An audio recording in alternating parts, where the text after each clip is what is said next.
36 నడుము size, 44 chest size ఉన్నవారికి blouse cutting ఎలా చేయాలో చాలామందికి సందేహం ఉంటుంది. ఈ చిన్న పొరపాటు చేసినా కానీ బ్లౌజ్ ఫిట్టింగ్ అనేది సరిగా రాదు.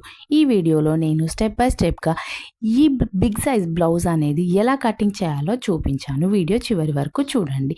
ఈరోజు మనం 36 నడుము సైజు, 44 చెస్ట్ సైజు ఉన్న వాళ్ళకి బ్లౌజ్ ఎలా కటింగ్ చేయాలో చూపిస్తాను. ఫస్ట్ అయితే లైనింగ్ క్లాత్ని డబల్ ఫోల్డింగ్ పైన ఉంచేసి ఎడ్జెస్ అనేవి చివర్లో కట్ చేసుకోండి. అయితే ఇక్కడ మనం పెద్ద సైజు బ్లౌజ్ కాబట్టి 1.5 ఇంచు వరకు లైనింగ్ క్లాత్ అనేది పడుతుంది. ఇక్కడ నేను 1.5 ఇంచు లైనింగ్ క్లాత్ అయితే తీసుకున్నాను. 1 మీటర్లో బిగ్ సైజ్ బ్లౌజ్ అనేది కటింగ్ చేయడం కష్టమవుతుందండి. అందుకని చెప్పేసి 1.5 ఇంచు వరకు తీసేసుకున్నాను. ఇంకా క్లాత్ తక్కువగా ఉంటే మాత్రం మనకి కొలతలు అనేటివి మార్కింగ్ చేసుకోవడం ఇబ్బంది అవుతుంది. ఫస్ట్ అయితే ఇక్కడ పొడవు అయితే మార్కింగ్ చేసుకున్నాను. బ్లౌజ్ పొడవు మనకి ఆది బ్లౌజ్ అయితే ఇచ్చారండి. ఆది బ్లౌజ్ ప్రకారమే మనకి కుట్టమన్నారు. అందుకని చెప్పేసి ఆది బ్లౌజ్తోనే కొలతలు అనేవి పెట్టి కటింగ్ అనేది చేసేసాను. ఇక్కడ ఫస్ట్ అయితే మనం పొడవు మార్కింగ్ చేసుకోవాలి. బ్లౌజ్ పొడవు మార్కింగ్ చేసుకున్న తర్వాత నడుము సైజు ఎంత వచ్చిందో మనకి ఇక్కడ ఉక్స్ పట్టి, కాజా పట్టి దగ్గర నుండి పట్టేసుకొని మొత్తం కూడా కొలిచేసుకోండి. టేపుతో కొలిచేసుకొని ఇలా 36 వచ్చింది కదా, 36 ఇంచెస్ని బై 4 చేయండి. అంటే 4 భాగాల కింద చేసుకొని ఇక్కడ డ్రా చేసుకోవాల్సి ఉంటుంది. మనకి ఒకవేళ అర్థం కాకపోతే ఇలా టేప్ని 4 మడతల కింద నేను చూపించినట్టుగా ఫోల్డ్ చేసి ఎంత వస్తుందో చూసేసుకోండి. నెక్స్ట్ తర్వాత 1 ఇంచు ఖర్చు కోసం, అంటే డాట్ కోసం, వెనక డాట్ కోసం 1 ఇంచు, 1.5 ఇంచు సైడ్ ఖర్చుల కోసం అనేటివి ఇంకొక మార్కింగ్ చేసి డ్రా చేసేసాను. తర్వాత మనం ఇక్కడ చెస్ట్ లూజ్ కొలుచుకోవాలి. అదేవిధంగా నెక్, అదేవిధంగా చంక, ఈ 3 కూడా కొలిచేసుకొని డ్రా చేసుకోవాల్సి ఉంటుంది. ఫస్ట్ అయితే ఇక్కడ నేను నెక్ అయితే డ్రా చేస్తాను. నెక్, షోల్డర్ అయితే డ్రా చేసిన తర్వాత మిగతాది కూడా డ్రా చేశాను. ఇక్కడ మనం నెక్ పరిచేసుకున్నప్పుడు నీట్గా సర్దేసుకొని పరిచేసుకోండి. నెక్స్ట్ కుట్టు కోసం వదిలేసుకొని నెక్ దగ్గర డ్రా చేసుకోండి. కింది వైపున కూడా కుట్టు కోసం వదిలేసేయండి.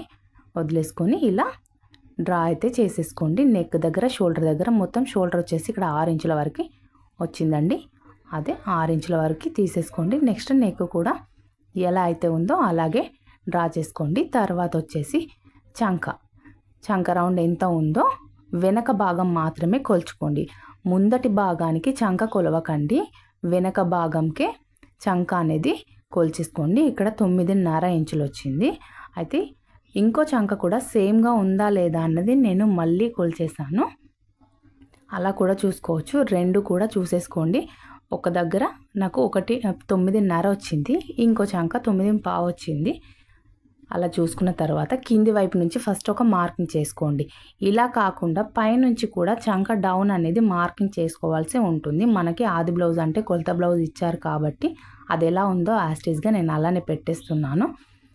అలా కాకుండా మనం డైరెక్ట్ కొలత తీసుకోవాల్సి ఉంటే మాత్రం పైన షోల్డర్ దగ్గర నుంచి ఆర్మ్ డౌన్ అనేది లైన్ డ్రా చేసుకోవాల్సి ఉంటుంది. ఇలా చూసుకోవచ్చు. లేదంటే మనం కొలత బ్లౌజ్ ఇచ్చారు కాబట్టి ఈ విధంగా నేను చూపించాను. అలా కాకుండా పైన షోల్డర్ దగ్గర నుంచి ఆర్మ్ డౌన్ అనేది తీసుకోవాల్సి ఉంటుంది. ఈ విధంగా ఆర్మ్ డౌన్ వచ్చేసి ఇక్కడ 8 ఇంచులు వచ్చింది. 8 ఇంచులకి డ్రా చేశాను. మనకు చంక రౌండ్ అనేది అడ్జస్ట్ అవ్వకపోతే ఈ లైన్ అనేది పైకి కిందికి అడ్జస్ట్ చేసుకొని చంక రౌండ్ అనేది మనం సెట్ చేసుకోవాల్సి ఉంటుంది. నెక్స్ట్ అప్పర్ చెస్ట్ అనేది మార్కింగ్ చేసుకోవాలి. ఫస్ట్ నడుము లూజు మనం ఆల్రెడీ మార్కింగ్ చేసేసుకున్నాం కాబట్టి ఇక్కడ అప్పర్ చెస్ట్ అనేది తీసుకోవాల్సి ఉంటుంది. ఇక్కడ వచ్చేసి అప్పర్ చెస్ట్ మనం ఎలా తీసుకోవాలి అని అంటే ఆది బ్లౌజ్ ఇస్తే మాత్రం మనం ఫ్రంట్ పార్ట్ ఉంటుంది కదా, ఫ్రంట్ పార్ట్లో ఈ విధంగా ఉక్స్ పట్టి దగ్గర నుండి కొలుచుకోవచ్చు, కాజా పట్ట దగ్గర నుంచి కూడా కొలిచేసుకోవచ్చు. ఇలా కాకుండా కూడా ఇలా 2 భాగాలు కూడా ఒకే సైడ్ పెట్టేసి ఇక్కడ చూపిస్తున్నట్టుగా కూడా కొలిచేసుకోవచ్చు. మనం ఇక్కడ ఒక్క వీడియోలోనే 3 విధాలు ఎలా కొలుచుకోవాలో ఎక్స్ప్లెయిన్ చేశాను చూడండి. ఉక్స్ పట్టి సపరేట్ తీసుకోవచ్చు, లేదంటే కాజా పట్టిది కొలిచేసుకోవచ్చు, లేదంటే ఇలా కూడా ఫ్రంట్ పార్ట్ కొలవచ్చు, లేదంటే బ్యాక్ పార్ట్లో కూడా మనం చెస్ట్ లూజ్ ఎంత వచ్చిందో కూడా కొలిచేసుకోవచ్చు. మనకి ఇక్కడ ఫస్ట్ 10 ఇంచెస్కి అయితే మార్కింగ్ చేశాను. మార్కింగ్ చేసి ఫస్ట్ లైన్ డ్రా చేశాను. సరిపోతుందా లేదా నేను మళ్ళీ చూసి కొలతేసుకొని లైన్ అనేది అడ్జస్ట్ చేసుకోవాల్సి ఉంటుంది. నెక్స్ట్ చంక డౌన్ దగ్గర 1.5 ఇంచ్ వదిలేసాను. 1.5 ఇంచ్ వదిలేసి ఇక్కడ తీసుకున్నాను. ఎగ్జాక్ట్గా మనకి వచ్చేసింది. కొంచెం లూజ్గా వచ్చింది. లూజ్గా వచ్చినప్పుడు లైన్ అనేది కొద్దిగా పైకి తీసేసుకున్నాను. లైన్ కొద్దిగా పైకి డ్రా చేసుకొని మళ్ళీ కొలిచేసుకోండి. కరెక్ట్గా వస్తే అలాగే ఉంచేసి డైరెక్ట్ కటింగ్ చేసుకుంటే సరిపోతుంది. కొద్దిగా ఎక్కువ వస్తే మాత్రం లైన్ అనేది పైకి డ్రా చేసుకోండి. లైన్ పైకి డ్రా చేసుకొని మళ్ళీ కర్వ్ తిప్పేసుకొని చంక రౌండ్ ఎంత వచ్చిందో కొలిచేసుకోండి. చంక రౌండ్ కరెక్ట్గా వస్తే సరిపోతుంది. లేదు ఇంకా ఎక్కువ వచ్చింది అనుకోండి, చంక రౌండ్ ఎక్కువ వస్తే ఇంకా కొద్దిగా కూడా లైన్ అనేది పైకి డ్రా చేసుకోండి. ఓన్లీ చంక డౌన్ దగ్గర కింద వరకు మాత్రమే ఇలా డ్రా చేసుకొని కటింగ్ చేసుకోండి. నెక్స్ట్ ఇక్కడ మనం నెక్ అనేది రౌండ్గా తిప్పేసుకొని ఫస్ట్ మార్కింగ్ అయితే చేసేసుకుందాం. నెక్ అనేది నేను ఫస్ట్ ఇక్కడ కట్ చేయట్లేదు, తర్వాత కట్ చేస్తాను. అదేవిధంగా వెనక దాట అని చెప్పాను కదా, వెనక దాట వచ్చేసి 4 ఇంచులు పొడవు, 1 ఇంచు వెడల్పు. అంటే 1/2 ఇంచ్కి మనం మార్క్ చేసి డబల్ ఫోల్డింగ్ మీద 1/2 ఇంచ్కి కుట్టేసామనుకోండి, 1 ఇంచ్ అనేది వచ్చేస్తుంది, మనకు కరెక్ట్గా సెట్ అవుతుంది. ఇలా వెనక భాగం అనేది డ్రా చేసిన తర్వాత ఇక్కడ చూపిస్తున్నట్టుగా కటింగ్ చేసుకోండి. నేను నెక్ అనేది కటింగ్ చేయలేదు, ముందు లాస్ట్లో నెక్ అనేది కట్ చేస్తాను. అంటే ఫ్రంట్ పార్ట్ కోసం అని చెప్పేసి ఈ నెక్ అలాగే ఉంచేసాను. వెనక భాగాన్ని మళ్ళీ ఫోల్డ్ చేసి ఫ్రంట్ భాగానికి మార్కింగ్ చేసుకున్న తర్వాత నెక్ మొత్తం కూడా కటింగ్ చేశాను. ఫస్ట్ అయితే వెనక భాగం కట్ చేసుకున్న తర్వాత నెక్స్ట్ హ్యాండ్స్ కట్ చేసుకోవాల్సి ఉంటుంది. అంటే లైనింగ్ క్లాత్కి ఒక వైపున వెనక భాగం కట్ చేస్తే ఇంకో వైపున చేతులు అనేటివి కట్ చేసుకోవాలి. మనకి ఇక్కడ ఎంత వచ్చింది, 9.5 ఇంచులు వచ్చింది చేతి అనేది. అంటే చంక రౌండ్ అనేది 9.5 ఇంచులు వచ్చింది. మనకి ఇక్కడ సరిపోదు, క్లాత్ అనేది సరిపోదు. సరిపోకపోతే ఎలా తీసుకోవాలో చూపిస్తాను. ఇక్కడ 9 ఇంచుల వరకే ఉంది.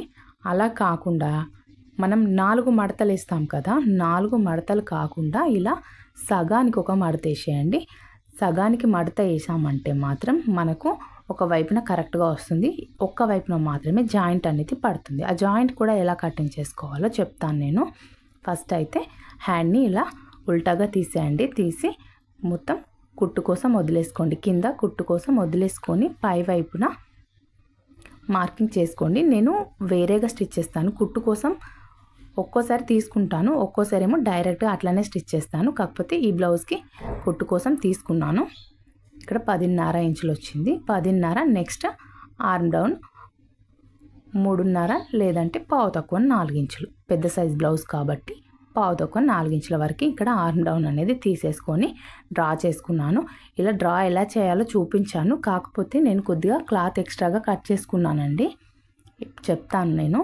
ఇక్కడ పై వైపున షోల్డర్ దగ్గర నుంచి 1.5 ఇంచ్కి ఒక మార్కు, 2 ఇంచెస్కి ఒక మార్కు చేసేసాను. చేసి నెక్స్ట్ ఆర్మ్ డౌన్ ఎంతవరకు అయితే వచ్చింది మనకి 9.5 ఇంచులకు ఒక మార్కింగ్ చేసి ఇక్కడ చూపిస్తున్నట్టుగా డ్రా చేసి కరువు తిప్పేసి మొత్తం హ్యాండ్ ఎలా అయితే ఉంటుందో అలాగా డ్రా చేశాను. కానీ నేను కరెక్ట్ ఇక్కడ చూపించినట్టుగా కట్ చేయలేదు, కొద్దిగా ఎక్స్ట్రాగా కటింగ్ చేసుకున్నాను. ఎందుకంటే అక్కడ జాయింట్ పడాల్సి ఉంది కాబట్టి జాయింట్ వేసిన తర్వాత మళ్ళీ కట్ చేస్తాను అని చెప్పేసి పైన 1 ఇంచ్ ఎక్స్ట్రాగా ఉండేలాగా కటింగ్ చేసేసుకున్నాను.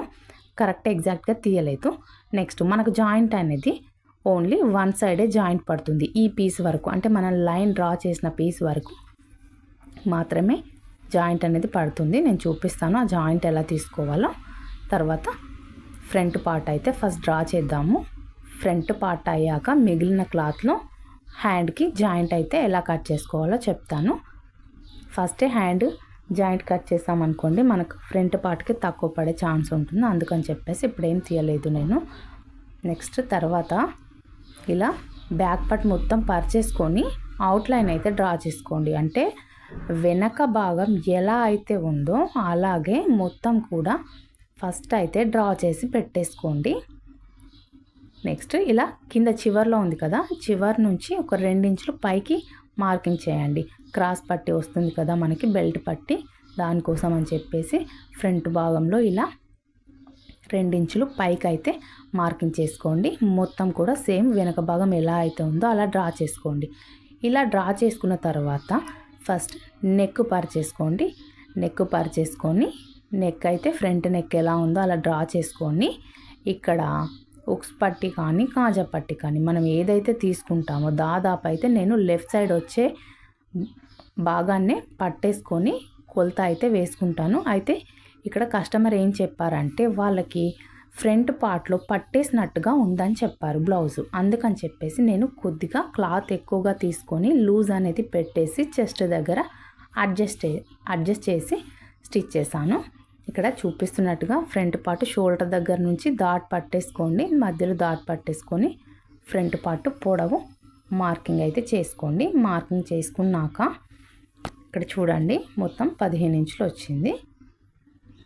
అంటే బ్లౌజ్ ఎంత ఉందో అంతవరకే పెట్టేసుకోవాలి. వాళ్ళు కొద్దిగా టైట్గా పట్టేసినట్టు ఉంది అని చెప్పారు కాబట్టి నేను కొంచెం చేంజ్ చేశాను. ఇక్కడ ఒక 1/2 ఇంచ్ కిందికి డ్రా చేశాను. నెక్స్ట్ పక్కన కూడా సైడ్ కుట్లు వేసే సైడ్ కూడా కొద్దిగా క్లాత్ పెంచేసాను. ఇలా 1/2 ఇంచ్ కిందికి తీసుకున్న తర్వాత మనం కింది వైపు నుంచి 2.5 ఇంచులకి ఒక మార్కింగ్ చేసుకోవాలి. క్రాస్గా మార్కింగ్ చేసుకున్న తర్వాత మళ్ళీ ఇక్కడ చూపిస్తున్నట్టుగా క్రాస్గా పెట్టేసి 3.5 ఇంచులకి ఒక మార్కింగ్ చేసుకోండి. 3.5 ఇంచులు కింది నుంచి స్ట్రైట్గా చూస్తే 2.5 వస్తుంది, క్రాస్గా చూస్తే 3.5 వరకు వస్తుంది. అలా తీసుకొని డాట్ వెడల్పు ఉంది చూడండి, ఇక్కడ క్లియర్గా చూడండి. డాట్ వెడల్పు వచ్చేసి 3.5 ఇంచులు తీసుకున్నాను.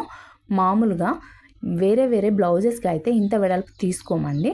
కాకపోతే ఇక్కడ పెద్ద సైజు బ్లౌజు, అదేవిధంగా వాళ్ళకి చెస్ట్ పట్టేసినట్టుగా ఉంది అని చెప్పారు కాబట్టి ఇక్కడ డాట్ సైజ్ అనేది వెడల్పుగా ఎక్కువగా తీసామనుకోండి చెస్ట్ పార్ట్లో పట్టేసినట్టు రాకుండా పర్ఫెక్ట్గా ఉంటుంది. అదేవిధంగా ఇక్కడ నేను 3.5 ఇంచుల డాట్ వెడల్పు తీసాను కాబట్టి పక్కన 1.5 ఇంచుల క్లాత్ అనేది ఎక్స్ట్రాగా తీసుకున్నాను. ఇలా తీసుకుంటే చెస్ట్ పట్టేసినట్టుగా రాదు. అంటే పర్సన్ సైజుని బట్టి కూడా మనం మార్కింగ్ చేసుకోవాల్సి ఉంటుంది. మరీ ఎక్కువగా ఉంటే 1 ఇంచ్ తీసుకోండి, లేదంటే 1.5 ఇంచ్ తీసేసుకోండి. అంటే సైడ్ దగ్గర నేను చూపిస్తున్నాను కదా అక్కడ తీసేసుకోండి. నెక్స్ట్ పై వైపున కూడా 1 ఇంచ్ తీసేసుకున్నాను. కొద్దిగా లూజ్గా రావడానికి, ఫ్రంట్ పార్ట్లో పర్ఫెక్ట్గా చెస్ట్ అనేది సెట్ అవ్వడానికి ఆ విధంగా ఎక్స్ట్రాగా అయితే మార్కింగ్ చేసుకొని క్లాత్ ఎక్స్ట్రాగా కట్ చేసుకున్నాను. ఇక్కడ చూడండి మనం ఫ్రంట్ పార్ట్లో కూడా ఒక్కసారి ఇలా పరిచేసుకొని కొలిచేసుకోండి. కరెక్ట్గా వచ్చిందా లేదా చూసేసుకొని మార్కింగ్ చేసుకుంటే సరిపోతుంది. ఫ్రంట్ దగ్గర ఇక్కడ వచ్చిన కొలతకి కొద్దిగా ఒక 1 ఇంచ్ యాడ్ చేసేసాను. నేను యాడ్ చేసి మార్కింగ్స్ అనేవి పెట్టేశాను చెస్ట్ పర్ఫెక్ట్గా సెట్ అవ్వడానికి. ఇక్కడ మొత్తం కూడా మార్కింగ్ చేసి లైన్ అయితే డ్రా చేసుకోండి. కింది వైపున ఎక్కువగా డ్రా చేయండి, పై వైపున ఒక 1 ఇంచ్ వరకు తీసేసుకున్నాను. అంతే, యాజ్ టీజ్గా మనం ఎలా అయితే ఉందో అలా కటింగ్ చేసుకుంటే సరిపోతుంది. నెక్స్ట్ ఫ్రంట్ నెక్ అనేది రౌండ్ షేప్ పర్ఫెక్ట్గా డ్రా చేసుకోండి. ఇక్కడ చంక లోత్ అనేది నేను మాత్రం ఈ బ్లౌజ్కి అయితే తీయలేదండి, అది ఎలా అయితే ఉందో అలాగే కట్ చేశాను. నెక్స్ట్ సైడ్ డాట్స్ కూడా మార్కింగ్ చేసుకొని కుట్టు వేసుకునేటప్పుడు వేసుకుంటే సరిపోతుంది. ఇక్కడ ఓన్లీ నేను మార్కింగ్స్ వరకే వేసి చూపించానండి. ఒక 1/2 ఇంచ్ వెడల్పుతో ఈ సైడ్ డాట్స్ అనేటివి 1/2 ఇంచ్ వెడల్పుతో స్టిచ్ చేసుకుంటే సరిపోతుంది. ఓన్లీ ఫ్రంట్ డాట్ వరకు మాత్రమే 3.5 ఇంచులు పెట్టేసి మార్కింగ్ అయితే చేసేసుకోండి. సేమ్ ఇలా మార్కింగ్ చేసుకున్న క్లాత్ని ఎలా అయితే ఉందో అదే విధంగా మొత్తం కూడా సేమ్గా కటింగ్ చేసేసుకోండి. స్టిచ్ చేసేటప్పుడు కొద్దిగా ఏదైనా ఎక్కువ తక్కువ వస్తే చిన్న అడ్జస్ట్మెంట్ చేసుకొని మిగిలిన ఎక్స్ట్రాగా ఉన్న క్లాత్ని కొద్దిగా కట్ చేసుకుంటే సరిపోతుంది. చెస్ట్ మాత్రం పట్టేసినట్టు ఉండకుండా ఉండడానికి ఈ మెథడ్ అయితే ఫాలో అవ్వండి. బ్లౌజ్ పర్ఫెక్ట్గా కుదురుతుంది, నీట్గా కూడా వస్తుంది. క్లాత్ మాత్రం ఎక్కువగా ఉండేలా చూసుకోండి. మరి 1 మీటర్ క్లాత్లో అయితే ఇంత పెద్ద సైజు బ్లౌజ్ అయితే కటింగ్ చేయడం రాదు. ఇలా ఫ్రంట్ పార్ట్ కట్ చేసుకున్న తర్వాత చిన్న టక్స్ పెట్టేసుకోండి. మనం డాట్ ఎక్కడైతే వేస్తామో అక్కడ చిన్న టక్స్ పెట్టేసుకోండి. టక్స్ పెట్టుకుంటే స్టిచ్ చేసేటప్పుడు ఈజీగా ఉంటుంది. ఇలా front part, back part, hands కూడా డ్రా చేశాను. అవన్నీ డ్రా చేసిన తర్వాత క్రాస్ బెల్ట్ ఉంటుంది కదా, బెల్ట్ పట్టి కూడా డ్రా చేసుకోవాలి. ఇక్కడ మిగిలిన క్లాత్లో మనకు ఒకవేళ క్లాత్ తక్కువ పడింది అనుకోండి, ఎక్కడ అడ్జస్ట్ అవుతుందో క్లాత్ చూసుకొని కట్ చేయండి. మరి 1 మీటర్ తీసుకుంటే మాత్రం క్లాత్ మొత్తానికి మిగలదండి, వేరే క్లాత్ ఏదైనా తీసుకొని కట్ చేసుకోవాల్సి ఉంటుంది. ఇక్కడ ఆది బ్లౌజ్కి ఎంత అయితే ఉందో క్రాస్ బెల్ట్ అంతవరకే కొలిచేసుకోండి. కింది వైపున కుట్టు అంటే మనం డబల్ ఫోల్డింగ్ పైన కట్ చేయట్లేదు, సింగిల్ ఫోల్డింగ్ పైన కట్ చేస్తున్నాం కాబట్టి పై వైపున కుట్టుకు కింద వైపున కుట్టుకు వేసి ఇలా డ్రా చేసుకొని కటింగ్ చేసుకోండి. నెక్స్ట్ ఇక్కడ ఈ మిగిలిన క్లాత్ ఉంది కదా, ఈ మిగిలిన క్లాత్లో మనం హ్యాండ్ ఉంది కదా, హ్యాండ్ దగ్గర మనం పీస్ పడుతుందని చెప్పాను కదా, ఆ పీస్ అనేది కటింగ్ చేయలేదు. ఇప్పుడు అది ఎలా చేయాలో చూపిస్తాను.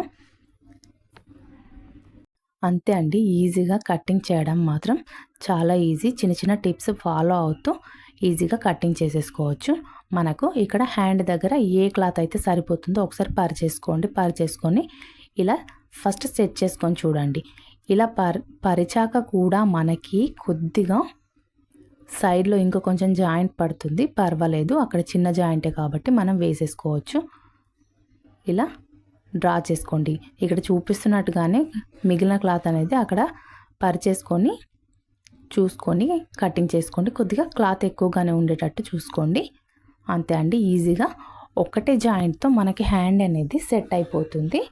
అలా మొత్తం కూడా ఫ్రంట్ బ్యాక్ అదంతా కటింగ్ చేసిన తర్వాత ఒరిజినల్ క్లాత్ ఉంటుంది కదా, అంటే చీరలో వచ్చిన క్లాత్, దాన్ని పరిచేసుకొని ఫస్ట్ సెట్ చేసుకోండి. పెద్ద సైజు బ్లౌజ్ కాబట్టి క్లాత్ అడ్జస్ట్ అవుతుందా లేదా అన్నది కన్ఫామ్గా చెప్పలేము. అందుకని చెప్పేసి ఫస్ట్ అన్ని భాగాలు తీసి ఇక్కడ చూపిస్తున్నట్టుగా పరుచుకోండి.